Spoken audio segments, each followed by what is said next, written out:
now I'd like to introduce Paul Shattuck. Paul, you now have the floor. Thank you so much. Hello and welcome to today's event on discovering opportunities for vocational rehabilitation during the COVID-19 pandemic. I'm Paul Shattuck, a senior fellow here at Mathematica, and I'm affiliated with the Disability Research Team. Today's event is scheduled to end at 12:45. We have a very full program planned, and our speakers have generously agreed to stay a little longer to answer questions from the audience. We apologize to those that may have to leave early. We will make a recording of the event available about 24 hours later if you're interested. Social distancing, record job losses, businesses closing down, and the financial impacts on municipal budgets have all had significant detrimental effects on the VR system, the providers and business partners that foster employment opportunities, and the people with disabilities. In response to these challenges, state VR agencies are finding innovative ways to meet the needs of their customers, maintain relationships with providers, and create safe work environments for staff. Today, we're incredibly fortunate to be joined by an esteemed group of speakers, including leaders of 3 state VR agencies, as well as a rep from CSA VR. These folks are leading efforts to innovate and serve in the most challenging imaginable times and contexts. Thank you all so much for your willingness to come share what you're learning. Today's event will begin with a high-level overview of the vocational rehabilitation system, followed by our panel presenters with individual presentations and then a roundtable discussion among presenters. On a personal note, I'm very happy for the chance to support these efforts. I'm a grateful former recipient of VR services. I received VR counseling and financial support to complete college after a severe back injury left me unable to continue the that had paid my bills through my 20s into my early 30s. VR support changed my life and enabled me to switch into a career in human services that paved the way for me to go to grad school in my late 30s and become a disability researcher. I'm a big believer in the power of well-run public programs to change lives for the better, and I'm so grateful for the work everyone on this call is engaged in. We need you now more than ever. My colleague, Purvi Sivak, will be talking generally about VR with an introductory overview, and then also managing the audience questions later on. Purvi? Thanks so much, Paul. It's great to see so many of you in the audience, even virtually, including some of you that I've collaborated with in the past. With so many of you working at VR agencies, I know you don't need me to educate you on the VR program, but we thought it would be helpful to provide an overview from the national perspective, especially for audience members who are less familiar with VR. Vocational rehabilitation agencies are a critical part of the workforce system in that they help people with disabilities maximize their employment and independence. And as many of you know, this year marks the 100th anniversary of the VR program. So many of us have taken part in some virtual celebrations of that anniversary. The VR program is a federal-state partnership overseen nationally by the Rehabilitation Services Administration in the U.S. Department of Education. And it's administered by states and territories across the country. In 2018, the 78 agencies served almost 1 million consumers and 137,000 students with disabilities. We know that this year VR, as Paul mentioned, is more important than ever with all the challenges that we're facing.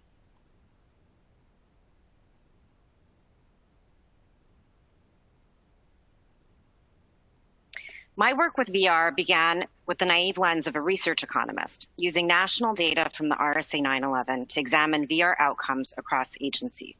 I was excited to have access to such a large administrative data set that allowed me to study agencies across all the states and territories because I like big data. I could see that the characteristics of consumers across agencies differed and that outcomes differed as well, the extent to which consumers gained employment through VR and the types of jobs they found. But in recent years, I've had the opportunity to visit with agencies in person, in the past, of course, for example, to learn about how they're serving transition-aged youth or how they're using analytics and dashboards to improve performance management. And I've really begun to appreciate how different each agency is, and even districts or offices within agencies, because of the different environments in which they operate, facing different state policies and programs, including Medicaid and education, the presence of other community-based organizations and the extent to which they collaborate with them, and even different political and fiscal contexts and constraints.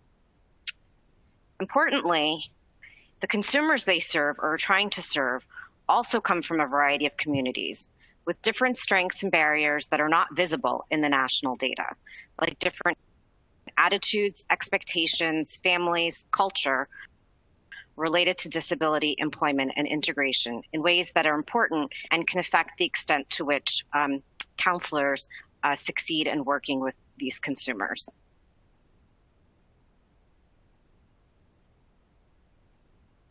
But even with all these differences, VR agencies have faced some common challenges. I can't refer to 2014 as recent anymore, especially after this year, but of course, agencies are still implementing changes mandated by WIOA, the emphasis on integrated employment, an expansion to provide pre-employment transition services to students with disabilities, and of course, an enormous expansion in reporting requirements. And now the challenge is how to continue to serve and expand services in a pandemic environment.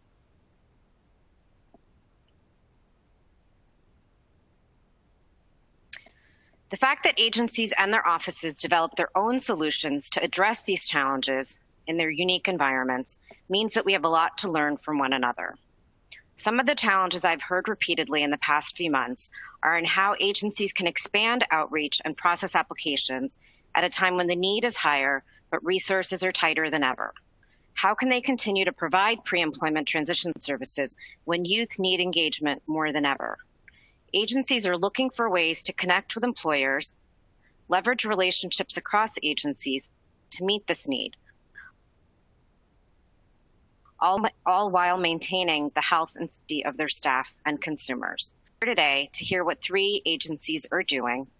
I'll end by encouraging you to take some time to study and document what new practices or programs are working for your agencies and why. With the increased emphasis on adopting evidence-based practices, there's so much that you can do to expand the evidence base. Please feel free to reach out to me or my colleagues at Mathematica if we can help you in those efforts. With that, I'm going to hand it off to David and our panelists. Okay, thank you, Purvi. Good morning, everyone. My name is David Mann, and I'm a senior researcher at Mathematica, where I focus on the employment and benefit receipt of people with disabilities. I will be moderating today's panel discussion. I know about the Vocational Rehabilitation Program from 2 perspectives, that of a researcher and that of a former VR customer who successfully achieved competitive integrated employment. Both perspectives have shown me how important vocational rehabilitation services can be for people with disabilities who want to obtain or maintain employment. The pandemic has created several challenges for VR agencies, but I'm looking forward to learning how agencies are adapting to current circumstances and planning for the future as they continue to help people with disabilities achieve their employment goals. First, we're going to give each agency director a couple of minutes to introduce herself and her agency. Let's start with Kathy Hayfield, the director of the Virginia General VR Agency. Thank you, David. Good morning. I apologize for being only audio today. Those firewalls in Virginia are pretty powerful. So here I am. I am Kathy Hayfield. I'm the Commissioner of the Virginia Department for Aging and Rehabilitative Services. I was appointed by Governor Northam in 2017. And boy, it's been an interesting ride. DARS is an agency comprised of vocational rehabilitation, aging services with area agencies on aging, disability determination services, adult protective services, a number of community-based disability services, including Centers for Independent Living, one of our strong partners. I'm happy to be here today and to talk to you all about the impact of COVID-19 on our service delivery.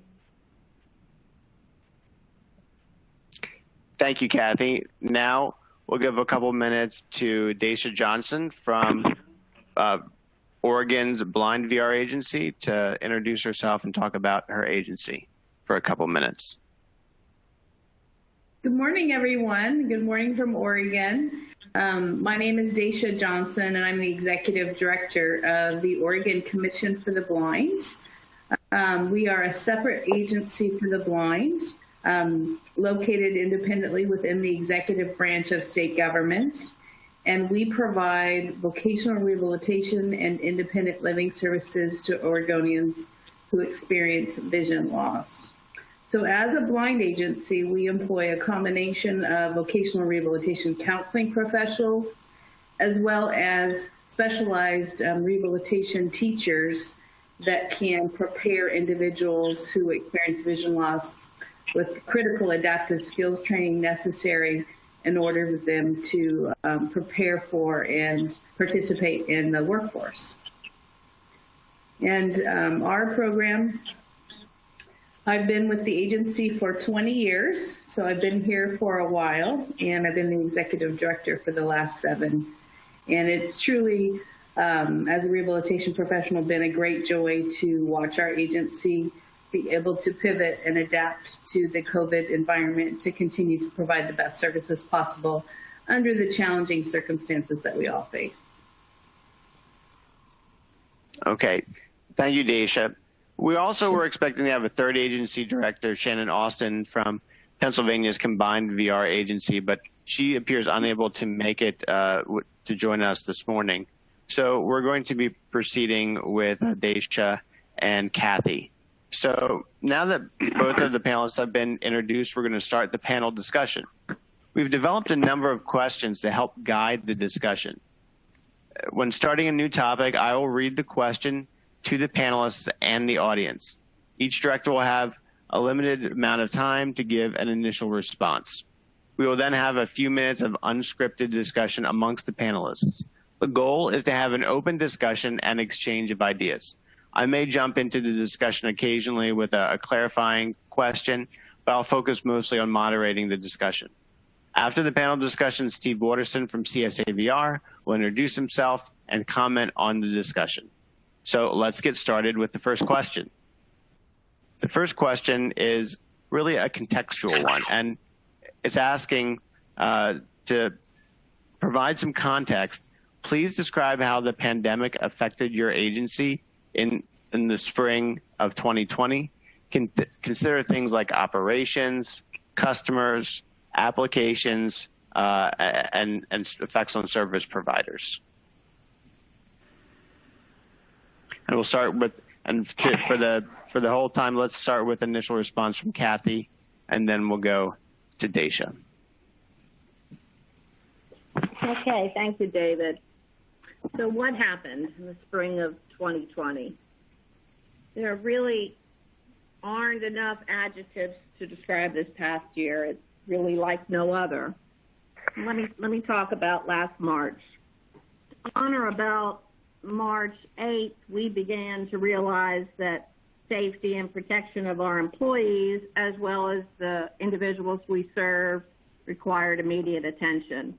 On March 11th, we decided to curtail all public-facing activities in our central offices and our field offices and at our residential education and training program, Wilson Workforce and Rehabilitation Center. On March 11th, 300 people with disabilities in vocational training and therapies at WWRC went home to all corners of Virginia. And we did that within a day, really. It was a decision we made right away.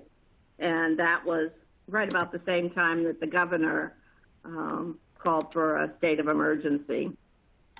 The week of March 13th, our 32 field offices moved to virtual contact only, no public-facing services. And we quickly geared up our technology for employees to telework from home. That was quite a challenge because the state didn't have enough access for VPN for all employees who all of a sudden started teleworking, the 100,000 employees. But over time, we all were allowed full ability for our employees to work remotely. Fortunately, all of our counselors, managers, assistive technology specialists, vocational evaluators, business development managers, specialty program coordinators, they already had teleworking capabilities, so that really helped. But that was not the case for our employment support employees and most of our central office administrative positions. That took some time. Our management and leadership of the organization worked from a place of flexibility and open-mindedness. And really, for the month of March and since that time, health and safety has been our priority for all of our employees and services we've delivered. I'll pass it on to Daisha. Yep. Go ahead, Daisha. All right, thank you, Kathy. Similar in Oregon, the West Coast were affected by pandemic slightly later, but it was the latter part of March when our governor closed state agencies to the public, and we started to offer services remotely and by appointment only. So one of the things about an agency like ours that serves individuals who experience vision loss, I always say that we're the only game in town. We're the only service provision agency in Oregon for adults who experience vision loss. And so we are oftentimes the central hub of information and services for individuals. And it was very important for us that we retain that focus and being able to get information and services out to folks. We also offer retail services like, where do you buy a cane tip? Well, you can't go to Fred Meyer and purchase a white cane tip. Or where do you purchase Braille paper? So we actually offer those retail services in all of our offices. It was really important for us to be able to maintain that infrastructure for folks, recognizing that our clients oftentimes rely on public transportation. They oftentimes have secondary health conditions that make them likely in the higher risk for COVID. And it takes them a lot to get to us. And so we have in each of our field offices, at least one or two folks in each office that are available to provide social distance, but some basic in-person retail-like services. So beyond that, most of our service delivery has been remote, and what that looks like is that our counselors and teachers are meeting with clients remotely, and we're doing all of our vocational rehabilitation counseling and guidance remotely, and developed a methodology for us to be able to do electronic signatures on all of the core documents that require client signatures in the vocational rehabilitation program. And then for our teaching, which is in some circumstances not ideal, but even in the areas of cane travel and Braille instruction, meal preparation skills, we have been delivering those services to the best we can, utilizing a remote methodology. We have made the business decision to offer some basic continuity of business services by having a very small, very socially distant administrative staff that does report to the office.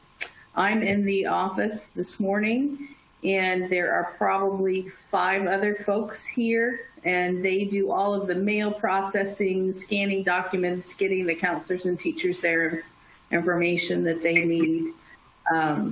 But this building generally has about 40 folks in it, and we basically have folks scattered throughout the corridors. And when we're not in we have to have obviously masks on if we're not in a closed office capacity. So that's a little bit what we look like here in Oregon. Okay, well, thank you.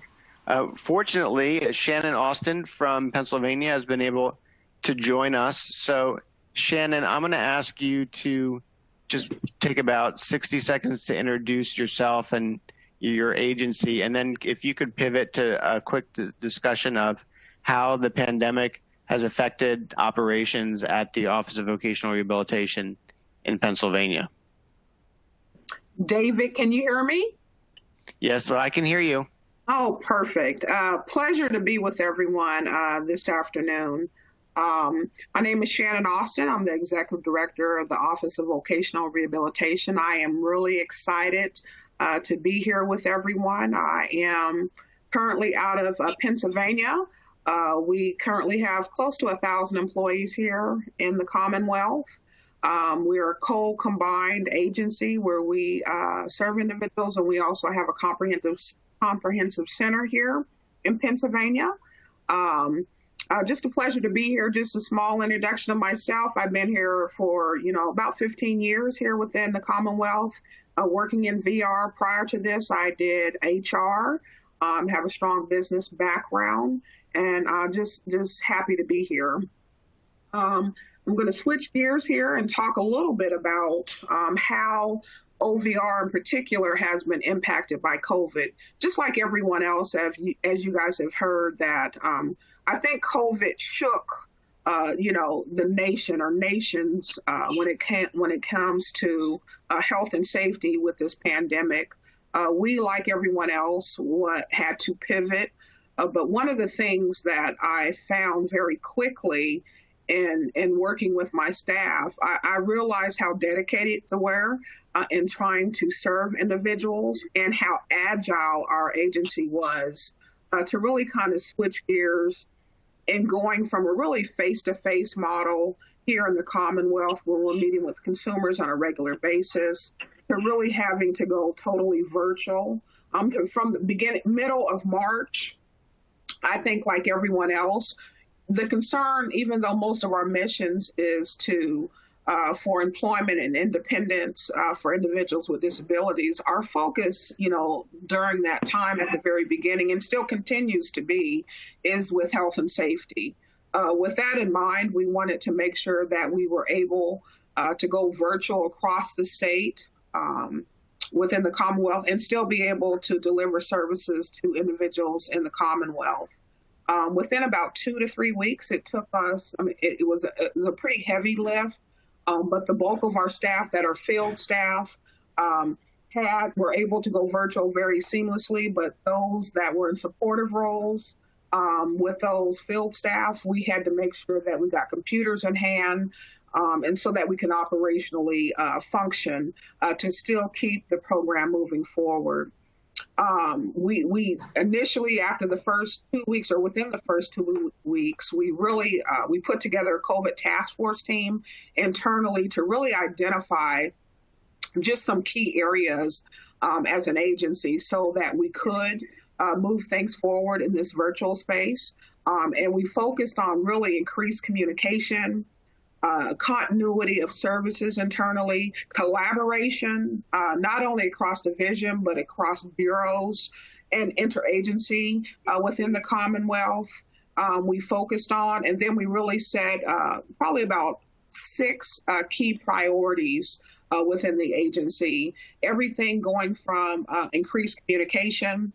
We also focused on self-care, not only for our staff, but also for the consumers that we serve, to make sure that we were disseminating information, looking at their well-being, making sure that we were serving them. We looked at, we had another task, a subgroup that focused on virtual platforms and making sure that we had the necessary technology in place in order to implement services. We looked at virtual services in particular, when not only just for our staff implementing services, but also with providers and what we were going to allow for those services to move forward.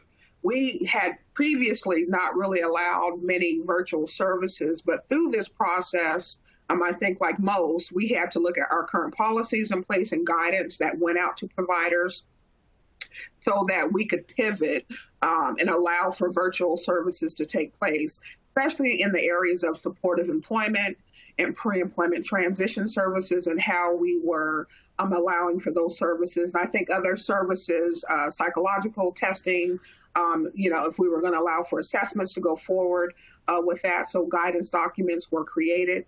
In that space, we had a subgroup on business services, how we were going to engage with employers, but also pre-employment transition services, how we were engaging with LEAs, school districts, intermediate units, where we have collaborations that are going on.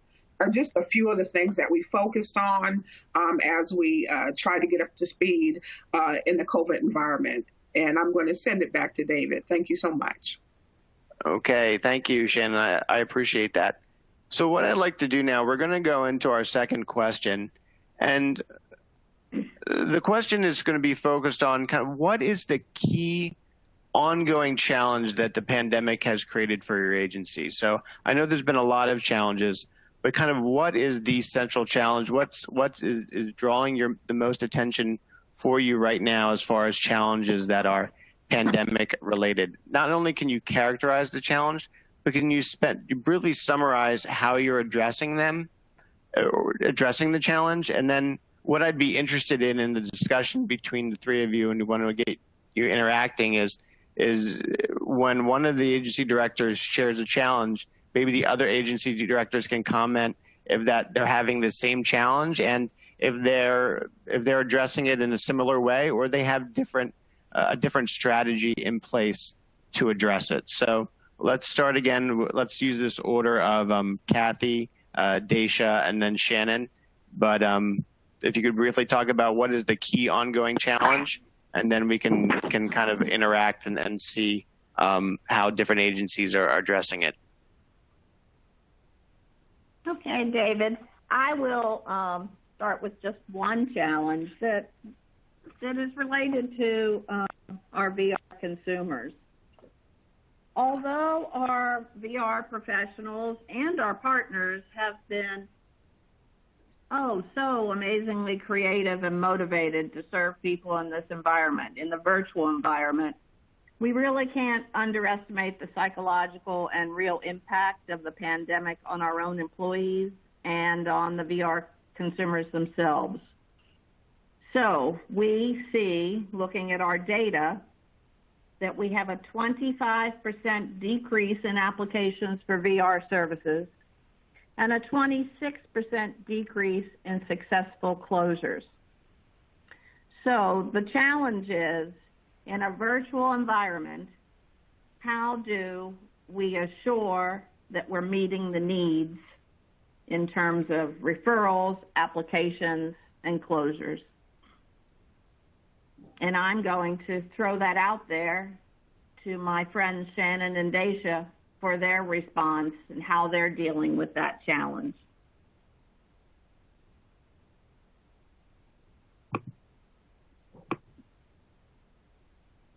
And if they're having similar.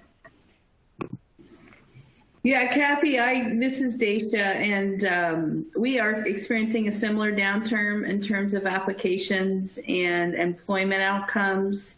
I think that is definitely something that I've heard other agencies express concern about. I think that we will see as we move out of the pandemic, a reverse of that. And so I think that's going to be our challenge ongoing, is to be able to manage the lull and then the boom that will come at the end as folks feel more comfortable returning to kind of external community-based services like vocational rehabilitation. And then as employers contemplate expanding their workforce post-COVID.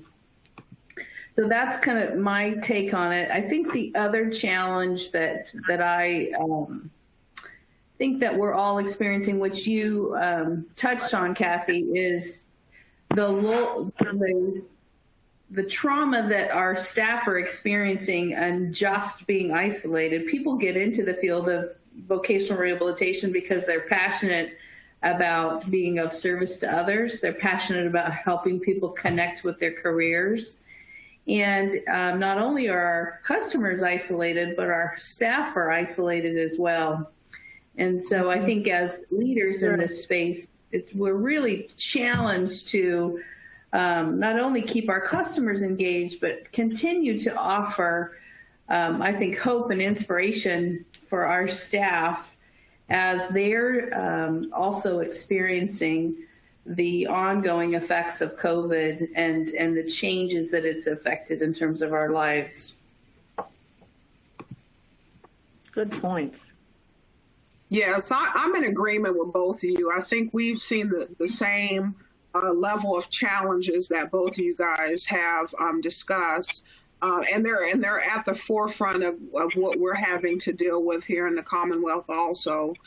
When it comes to challenges or referrals, we as an agency, as some may know, that we have a current closed order of selection. So with this, it's kind of been a blessing and a curse at the same time. So we've seen the challenge with referrals going down, but with having individuals that are currently on the closed order selection, we have had the ability to really begin to move people off our closed order and our waiting list in order to serve them. So that has been something that even though referrals are down, it has allowed us to move through those that are waiting for services. But one of the things that I have really tried to stress with staff, and I think all our managers have within our district offices, is that even though people have been waiting on a waiting list for months or for an extended period of time, one of the things that we stress with our staff internally is that they're cognizant that we're in a pandemic. So even though we're taking them off the list, you have to have you have to ask some difficult questions or questions to find out where people are at, because they may have been ready to look for employment prior to the pandemic, before everything, has been shut down and we're in this virtual space. And some of them may in this moment say, I'm not looking for employment. We are encouraging our staff to really engage with those consumers, to really keep employment at the forefront. We're allowing for our providers to do mentoring for those that are doing performance-based job coaching, to make sure that stays at the forefront of where they're at, and engaging with them on a regular basis. The other thing is what we found with self-care, as we have on the front end of the pandemic, we wanted to make sure that resources were in staff's hands, not only for themselves, but their consumers. And we're still continually to assess where our staff are at and how they are coping with COVID. And, I think that's going to be a long-term conversation, because whether you're in a house with children, the family dynamics right now in people's homes is challenging. People are working from their homes. There's family dynamics within the home right now. There's also parents. There are also parents where they're teaching their children at home virtually. So those are all things that we're working through with our staff to make sure, one, that we're supporting them. We've done everything in those areas. Not only we're talking about self-care, but we've also tried to, we have alternative work schedules where staff have the ability to adjust their time and work from 6 to 6 within our system.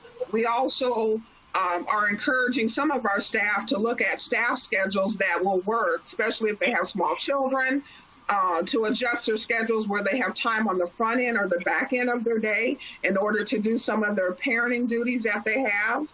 But we're really just trying to make sure that we're really engaging with them, to understanding where they're at, making sure we're having regular check-ins, where supervisors or managers at the local level are doing more frequent staff meetings or unit meetings to engage with them staff to really check the mental health of their staff that are working the field. Okay, thank you. Now for the next question, we've been spending a lot of time talking about effects of the pandemic, challenges, but I kind of want to change tack a little bit with this next question, and I think we'll lead with Daisha answering this and then open it up to a group discussion. And the question is have any unexpected opportunities emerged during this period? Anything that has been potentially something that you could use to improve or work towards your mission that wasn't necessarily a challenge? So could you, please let us know if there are any unexpected opportunities, and if there are, can you describe them? Sure, David. There have been some unexpected opportunities. I think as leaders, we have to really be looking for those opportunities at all times. And I think the pandemic has not given us a pass on that responsibility. One of the opportunities for us, we're a relatively small agency. We're size-wise easy to miss. And as the governor's office was being intentional about looking at equity in light of the pandemic and the response for Oregonians, we were able to leverage that construct to increase the visibility of individuals who are blind and individuals with disabilities in general, to make sure that when she was launching a pandemic equity conversation, that it included disabilities as well as other equity important conversations. So that was a critical opportunity for us that we hope to be able to take advantage of long term as we kind of shape the public policy here in Oregon. The other opportunity for us, Oregon is a large geographic state, but we are relatively small in terms of population. And so there are areas of the state that are fairly rural and remote. And because we're a small agency, most of our field offices are concentrated in the more larger populous areas. So the remote service delivery challenged us to do different types of courses remotely, that we expect to continue to do that. We have an adjustment to blindness, kind of a seminar that folks can tap into as they're early on in their rehabilitation efforts. Most of our adults that we serve are new to vision loss, and oftentimes have never met another person who is blind. And there's very basic pragmatic questions that they just want a safe space to be able to talk through. We opened that up statewide, and we've had a really positive experience through that. So people who would maybe never come to our training center for a residential experience can now tap into some critical adjustment classes. We've also been able to have providers who are delivering remote services that may have been concentrated in more populous areas be able to expand their service delivery portfolio for folks in rural remote areas. And again, they have had such a good experience with being able to deliver some of those preparatory skills to folks who they wouldn't be able to otherwise make it economically feasible to travel to. And from a business model perspective, we expect that to be able to continue, which gives our folks in rural areas broader access to choice in terms of service providers. So those are a few things that come to mind. We also have gotten very comfortable in the platform like we're using this morning. And so there've been really rich experiences to not only do stakeholder communications in a way that's very effective and efficient, but also staff communications. We're a relatively small agency, and every other week we get on a Zoom platform and I share a few remarks and then just open it up for question and answer. I expect that I'll continue to do something similar to that. We've made it voluntary, and we have 68 employees. And typically every week or every other week when we do the calls, we have about 50, 55 folks join. So it has been something that I hadn't anticipated would be of interest. To listen to the director of the agency just kind of talk about whatever. But that has been a way for us to be able to connect to employees, for them to connect to each other and spend some time positively affirming the work, and then answering kind of those boots on the ground questions that staff may have in real time. Thank you. Shannon and Kathy, do you have anything to add? Did anything resonate with what you just heard from Daisha? Yeah, I think. You want me to go next, or you want to go next, my dear? Go ahead, Shannon. So I think a lot of the same things resonates here in Pennsylvania, and how we are, how we're, kind of managing the pandemic, running an agency. I think it has really has forced, at least here in Pennsylvania, to go from a face-to-face model, I think, where a lot of our counselors are very familiar with engaging with consumers face-to-face, to really a high, now we're in a virtual space. And, as we go and find ourselves on the other side, I really see that we're going to utilize both in the future, where it will be some type of hybrid, where there will be virtual and face-to-face. I think also, too, it has given us an opportunity for increased engagement with our staff, with other stakeholders, using virtual platforms, where we are trying to get the pulse of what's going on within the community stakeholders, whether it's internally or externally within the agencies. It also, for us, it really has forced us organizationally to look at our systems and really go through line by line within our system and begin to evaluate all processes, procedures, begin to streamline the services so that we can really be lean. Our governor had implemented a lean initiative where we had fully embraced as an agency, at least 3 years ago. And, it's even more relevant now as we go through COVID. We're looking at programs, we're evaluating them. We're looking at data management. We're looking at analytics, trends, and how we're going to forecast and do our work in the future. And the data that we're looking at, we're hoping that that data will transform how we see our agency and how we see our service delivery model, so that it will we're more informed in looking at information, and it will allow us to inform us how we construct policies and move the agency forward. I think as we are looking at our systems, as we look at them, we're finding out that sometimes even though we're here to assist and we are the state, but sometimes we're barriers at the same time. So as we're looking at organizationally, the threshold, whether you're a provider engaging with us, a stakeholder, a consumer, employer, we're looking at all our processes internally so that we have a better idea of what that customer experience looks like for consumers, so we can evaluate them, so we can improve and enhance and expand the services that we currently have. Okay, and Kathy? I could spin off of that. I agree with Shannon that this pandemic really can act as a reset for us, where we rethink our full service delivery processes for us, so that we don't get into a situation where we have a large waiting list again. We went from 2,800 people in a delayed status on a waiting list last year at this time. Now we have no waiting list at all. And that's a big deal because we've been under an order of selection since 2004. So I really believe that we might be smarter in the way we provide services. For consumers, in some ways, this pandemic helps us walk the talk. It helps us be less prescriptive, to get out of our comfort zone, be more person-centered. Interestingly enough, our counseling and guidance hours are way up.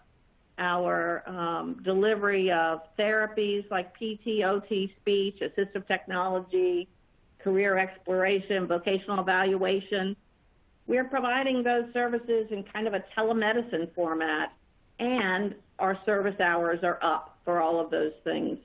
So we really will learn from this.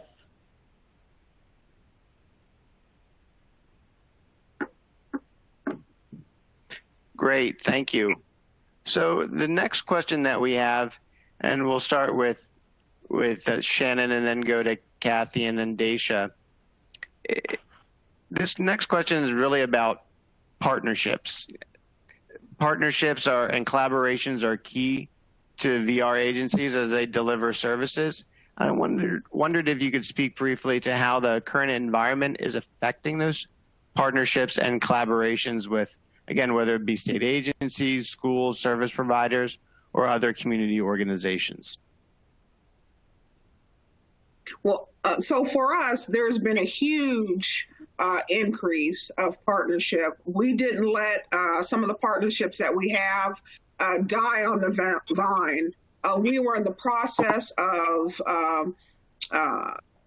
doing an MOU with the Bureau of Special Education. We continued that process internally to make sure that we weren't supplanting services, that we were being intentional in developing our MOU with the Bureau of Education.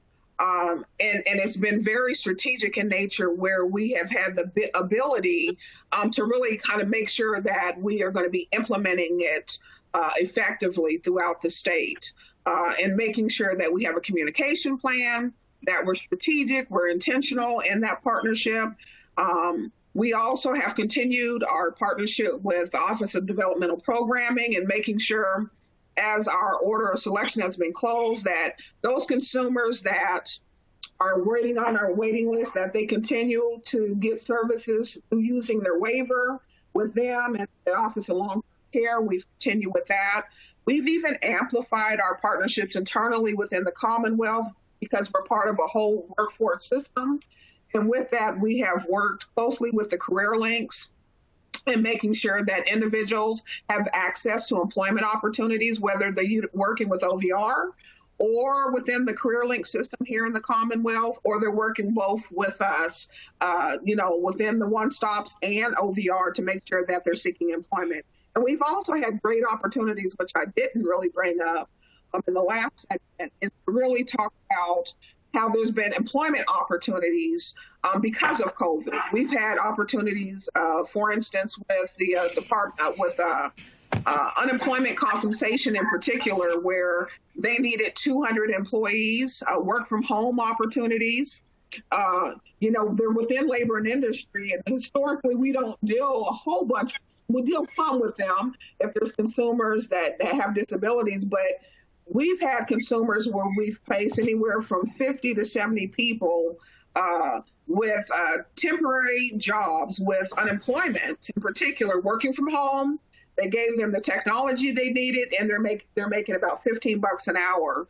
So it was a great opportunity, not only for the partnership internally within labor and industry, but also for our consumers to fill gaps. Those that lost jobs because of COVID, they had opportunity to seek, temporary employment while they're waiting for some of this stuff for COVID to kind of, go through the process.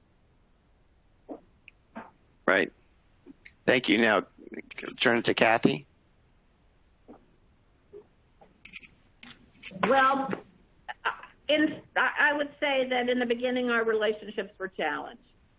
And we've begun to figure out how to incorporate the teams in virtual meetings. And it's gotten better. Early on, we stressed communication with our community rehabilitation programs and our counselors, managers. And that's been our mantra throughout, just to keep those lines of communication open. I know we all say that we get zoomed out, but it really has allowed us to meet more frequently, problem solve issues faster, really in many ways better than in the past. We started holding weekly, then bi-weekly, and now monthly webinars for our providers. And we had good feedback back and forth. One thing that we have in Virginia is a pretty significant pot of general fund dollars that we use to fund follow-along services. And we had the luxury of taking those dollars and providing them as pandemic relief. Again, we focused on how can we be flexible, and we didn't want to run the risk of losing these strong vendors who provide supported employment and other services. So in order to help prop them up, we changed the way our dollars were being used. In the school systems, that's been a struggle because they've just had so much difficulty figuring out how they're going to provide educational services. Where our relationships were strong before, that's been a saving grace. where we haven't had good relationships or we've had turnover, it's been a struggle. I'm happy to say that our state superintendent of schools sent a memo out to all school systems encouraging the use of vocational rehabilitation during this pandemic and the benefits of pre-employment transition services. So that's been really positive and helping our collaboration. Okay, thank you. And Daisha?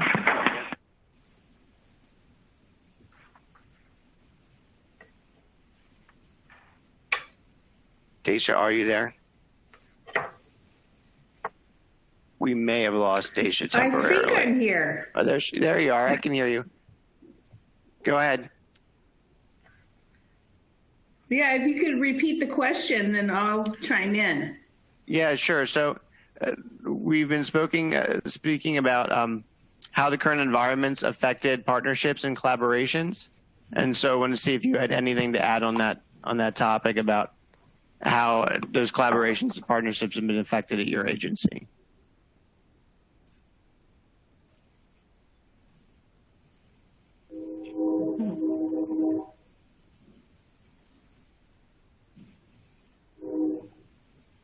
It seems that we may be having a connection problem with Daisha. So I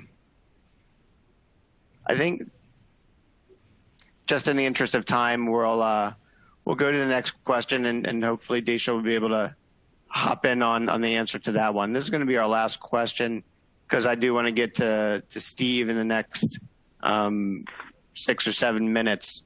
But so this is probably the final question for the panel. And we do celebrate the 100th anniversary of VR this year. It's been quite a year, but in the midst of all of that, there's been a celebration about VR. And I wanted to ask each of you, how are you reminding your staff about the impact that they make for their customers, even in the faces of the challenges caused by the pandemic?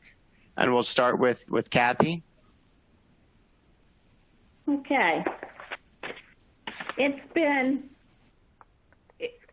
at first we felt that, oh darn, here we are, it's the 100th anniversary of VR and we're in the middle of a pandemic, and how are we going to effectively celebrate the people we work for as well as our employees? But we've been able to do it. We've harnessed our VR Workforce Studio podcast, which some of you may know of. But the beauty of that is it showcases our successes in the VR community. And we have a monthly episode where we are able to highlight great success stories, and our VR staff are a key component of the audience as well as the podcasts themselves. So we've been doing that.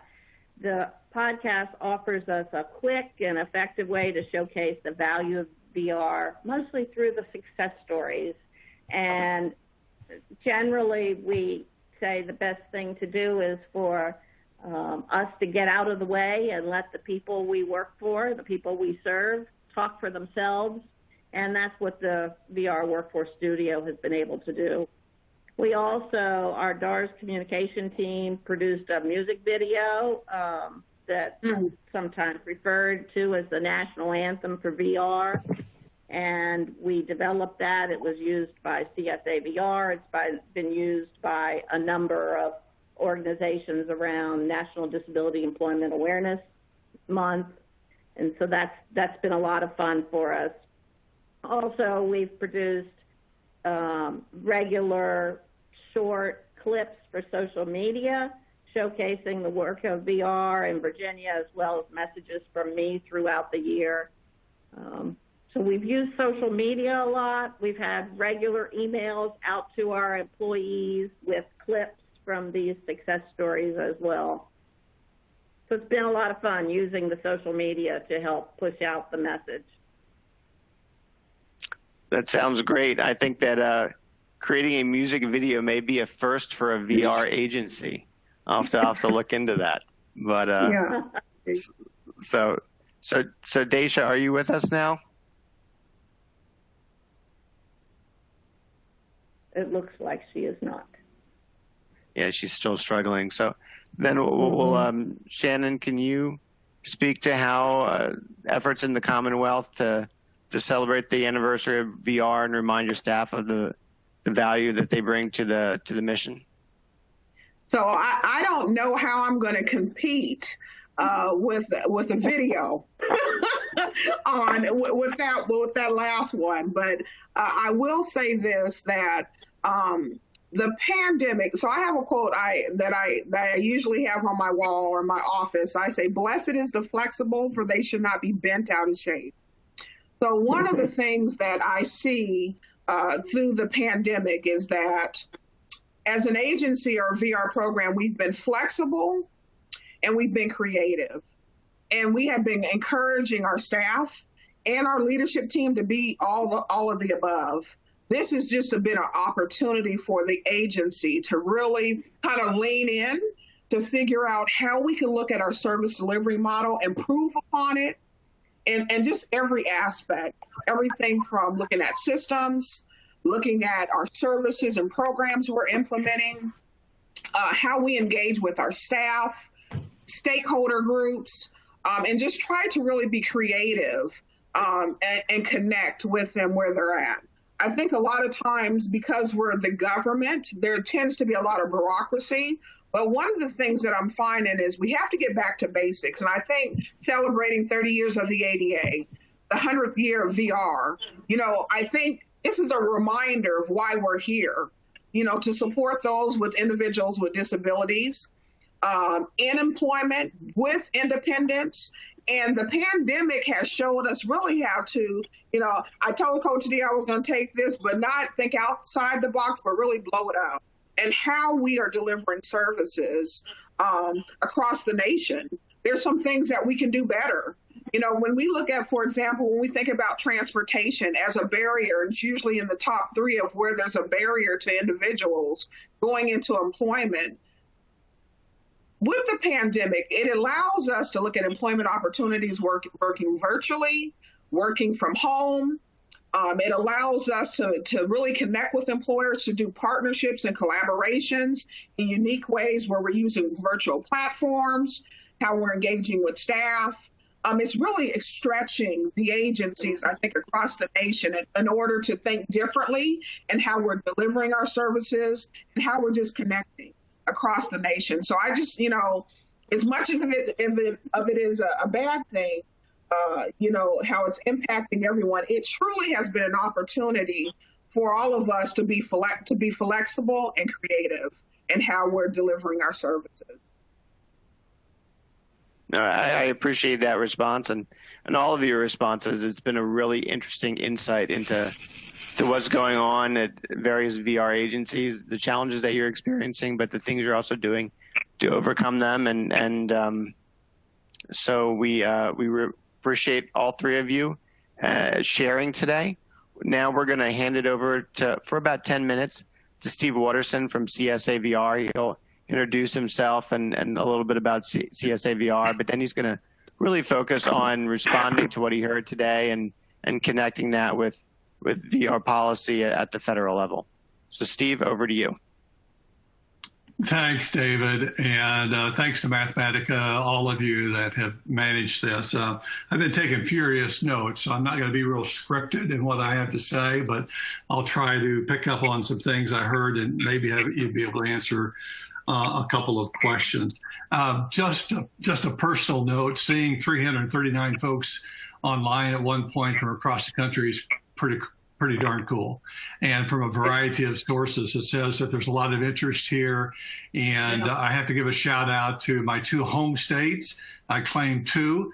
Early years spent in Iowa and went back as the Iowa director for a few years, but started my career in Missouri. So I actually see a name in the attendee list that I think probably knew me as a counselor back in the early 80s. I won't call you out, Sue Ann, but if you're there and listening, you know who we're talking about. And there's also a number of Missouri and Iowa folks online, thank you for being here. But I see a lot of my Beltway colleagues as well, both in the administration and in the advocacy community. And so thank you for the work that you're doing. So 100 years, here we are, 100 years. And I think the interesting thing, David, you'd asked the question just to kind of highlight, is that the VR program was born on the heels of the 1918-1919 pandemic. That's how we began as a profession. And so here we are 100 years later facing another pandemic, and it certainly is and will continue to shape the policy and practice at the national level of the state VR programs. And so I don't think I could really add much more to the three colleagues that represented the three different subsets of state agency compositions. Kathy coming from a general VR agency, Shannon coming from a combined agency, and Daisha coming from a blind agency. I think they represented kind of the challenges and opportunities very, very well. I'll try to tease out just a few things so that at a national level, that from my mind is related to kind of the impact on customers and policy and practice. And we have two customers as a matter of legislation: the individual career seeker with a disability and the business. And so I see that at a national level, we will continue to work towards policy and practice that will continue to support the expansion of telework. There are a couple of national activities that need to be done to help support the state agencies to be able to be efficient in processes and practice. And so I anticipate nationally that we will do that. Why do we do that? Well, we do that to be able to deliver service to the customer, not just to support our industry, or our administrative functions, but to be able to deliver those services. I see that we will continue at a national level to encourage and support the expansion of internships, externships, the job trainings from a virtual standpoint more and more, because businesses and customers and individual customers, we've seen the benefit of that to increase their capacities during a period of time that we've not been able to have maybe face-to-face practical hands-on experiences, but we've been able to deliver it virtually. And so when the day comes, even if we are able, or not if, but when we're able to go back face-to-face, there are opportunities for some individual customers and businesses to expand their practice by using those technologies. We see that from a business standpoint, the business customer standpoint, that some of their model of service delivery has changed. We've heard models like the CVS example, where they've had remote training internship opportunities. Well, we think that's going to expand further into other industries as well. We have to encourage national policy and practice that permits that to be more accessible nationally. We see at the national level that for our individual customers seeking careers and businesses, that the labor market is changing. And so how do we do a better job nationally to prepare our staff, vocational rehabilitation counseling staff, who are counseling customers to go into new and unique careers, and businesses that haven't changed their model to change their model? That's going to expand greater opportunities. Obviously, the virtual work has been clearly an expansion that we have seen. And the other issue that is related to kind of the emerging world related to the pandemic is we see that there will be new and unique emerging disabilities that we have not experienced in the past, or not been able to identify in the past, kind of similar to those of us that worked back in the 80s and 90s when the AIDS epidemic was expanding and we were beginning to see new functional impact limitations. that were related to that. Well, with the post-pandemic COVID world, we're beginning to see that there may be some ongoing issues related to other functions as well. And the other issue that as it relates to how we effectively serve our individual customers and business customers is that our own staff have been impacted tremendously, whether it be personal experiences with COVID, whether it be family related, whether it be customer related, that the mental health impact upon those that are providing services is very difficult.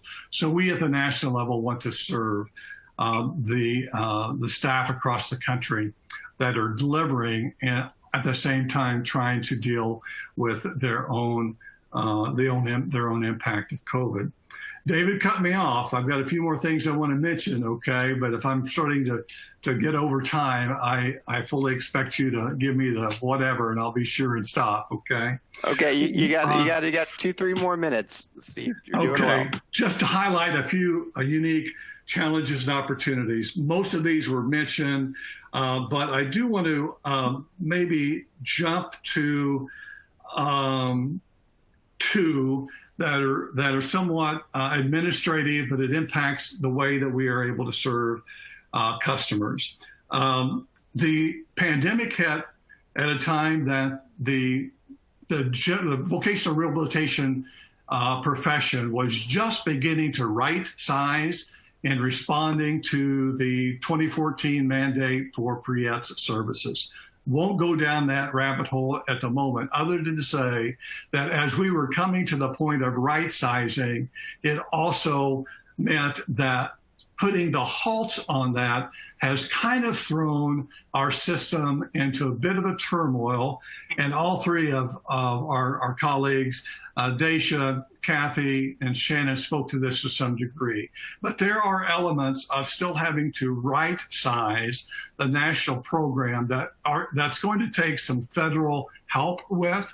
And so we're working hard with the current administration and already with the incoming administration to hopefully get some relief that will allow the state agencies to use some resources that weren't used and that need to be used before we lose the opportunity to capture them in the future. And finally, David, that is extended to our partners across the country. We know, as Shannon and Kathy and Daisha tried to explain the impacts at the state level, at a national level, we lost a lot of those that didn't have great, maybe large capacity and were highly dependent upon the public VR program partnerships, community partners. And so VR can't do it alone. And so where there are the needs to build those relationships back up, it's not a matter of relationships, really that capacity at the community level. We're also looking at how nationally we might be able to support that activity to be able to, as a community, move forward and get back to the point where we increase the number of customers coming into the VR program and that we increase the number of competitive integrated employment outcomes as a result of the services that we and our VR partners across the country and the communities provide. So, David, I could go on, but I'll stop for now. And if there are other needs or opportunities for responding to questions, I'll be glad to do that. Thank you. Okay. Thank you, Steve. We appreciate it. So we have about 5 minutes before 12:45, and I think we're going to have about a 10-minute Q&A session. So we'll just go just a few minutes after when we said we would end, but not by much. Purvy's been monitoring the questions that have been coming in throughout the event. So I'm going to turn it over to Purvy to ask the first question. Great, thanks, David. And thanks to the audience for submitting questions, both when you registered and during the webinar today. We have lots of questions. I'm going to start us off by focusing on questions related to consumers. What extra efforts are agencies making to serve minority populations, Native Americans, Hispanics, and African Americans in particular? And related, how are agencies doing outreach? what activities are students able to take advantage of in the virtual landscape, in particular thinking about students from different minority populations. Okay, would any one of the agency directors want to hop in on that question? This is Shannon. I guess I can take this one.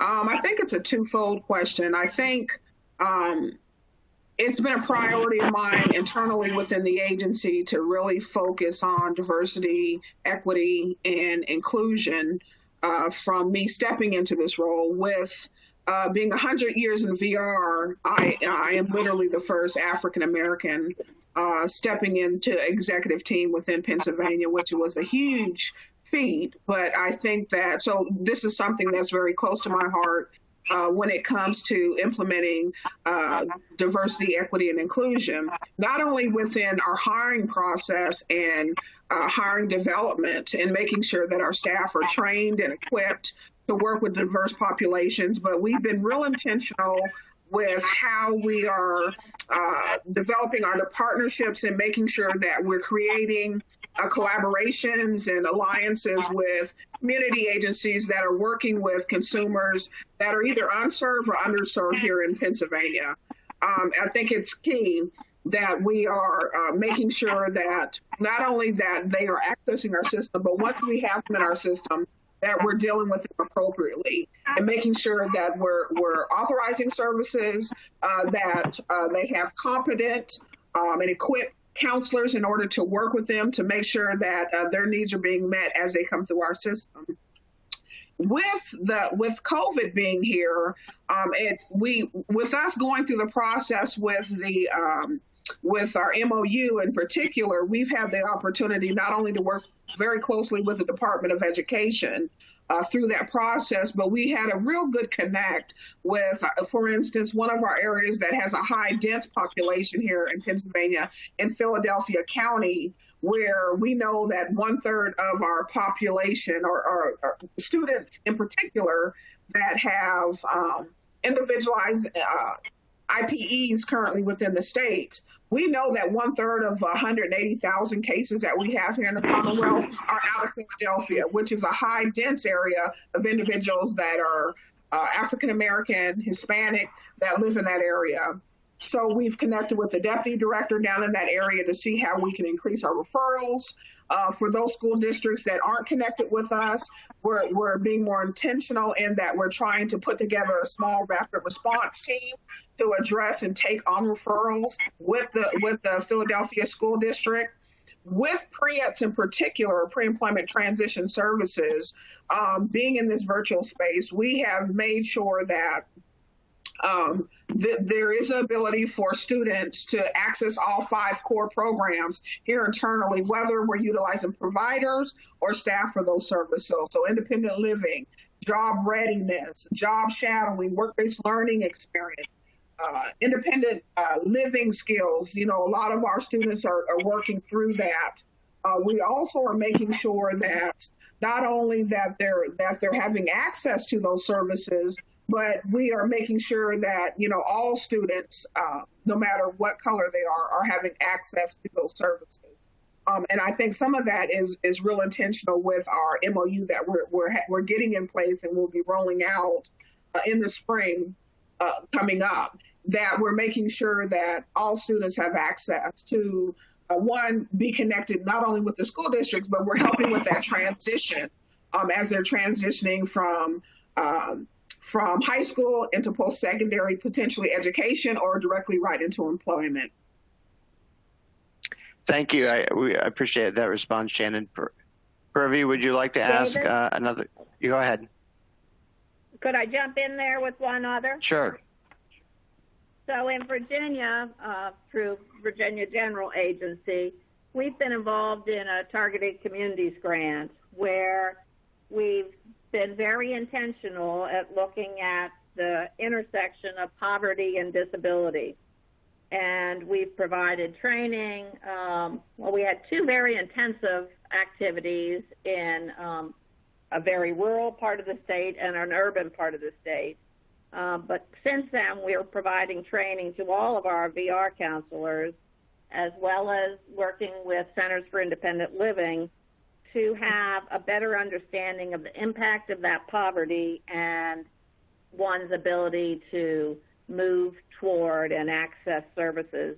And we're really building a much stronger sensitivity to the cultural issues around poverty and disability. So that's been a very intentional activity over the last 3 to 4 years in Virginia.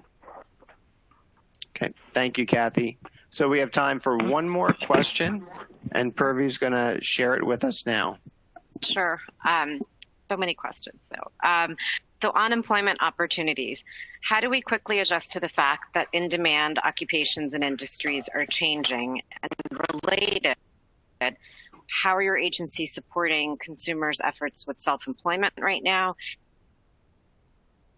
And what are ways to offer work-from-home experiences that are still considered to be legitimate, integrated employment opportunities now and after the pandemic?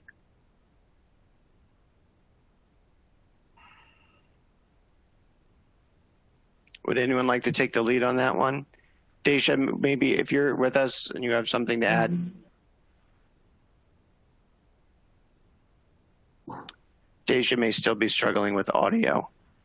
It's a tough Shannon, question. Yeah, I'm happy to it's multi-part. Yeah. Kathy or Shannon, do you have any thoughts on this? And there's a few questions there. You can kind of pick off the one that I don't know, resonated the most with you there. So I guess I can make a, oh, go ahead, Kathy. Okay.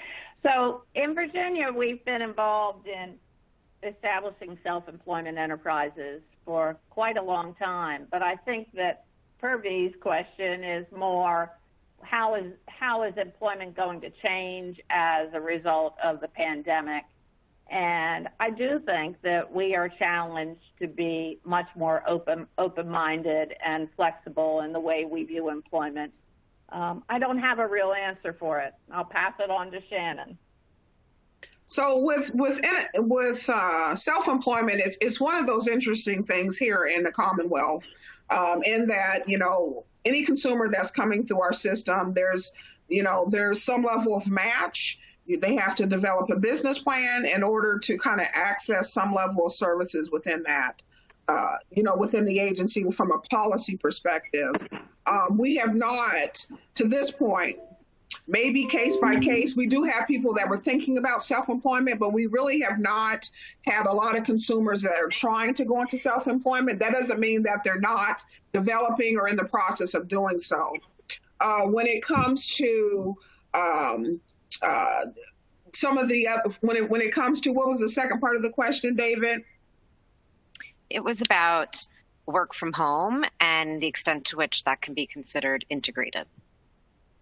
So with the integration or even working at home, we have had opportunities. I think what Steve talked about a little bit earlier, there's just unique opportunities that are coming up as we deal with employers, because some of their business models are changing, or they're trying to be agile to some of those needs. Where where historically some businesses were like, no, you can't work from home, but we are seeing with those in call centers, you see temporary, seasonal type jobs. Some of them are going to a virtual platform in order to make sure that things are moving. And it's created an opportunity, at least for us in the state. I even think about even partnering with the Department of Health here, where they're doing the COVID tracking. That is going to be an opportunity that is also done for at-home, opportunity. So in my mind, those are ideal VR jobs for our consumers. And not only those that are closely located to the location, but we're able to connect those individuals that live in rural areas that'll have access to those opportunities. Even though they're temporary, there's still opportunity for some level of employment. They're able to maybe we're able to adjust when it comes to their employment goals, even for something temporary, so that they're able to put something on their resume to fill that gap as COVID until they can get to their permanent goal. But then the other thing that we're finding is not only is it a temporary employment, some of these jobs have the ability to go from temporary the full-time employment. So there's just so much opportunity. I think as we go through this and as businesses are changing their models and looking how they can adjust according to the current environment, it would allow us to put individuals in untraditional tracks of employment where historically we have not had access to as a VR program. Okay, well, thank you for that response. It is 12:51 on the East Coast, and so we're going to be wrapping up this event. We appreciate everyone who's been attending. Thanks to the panelists, and thanks to our discussant for a very interesting time. And we'll be looking at, for those of you who submitted questions and did not answer them, we will be looking through them and trying to get you responses. But we really appreciate your participation and hope that you have a good day. Take care, everyone. Thank you, David. Thank you.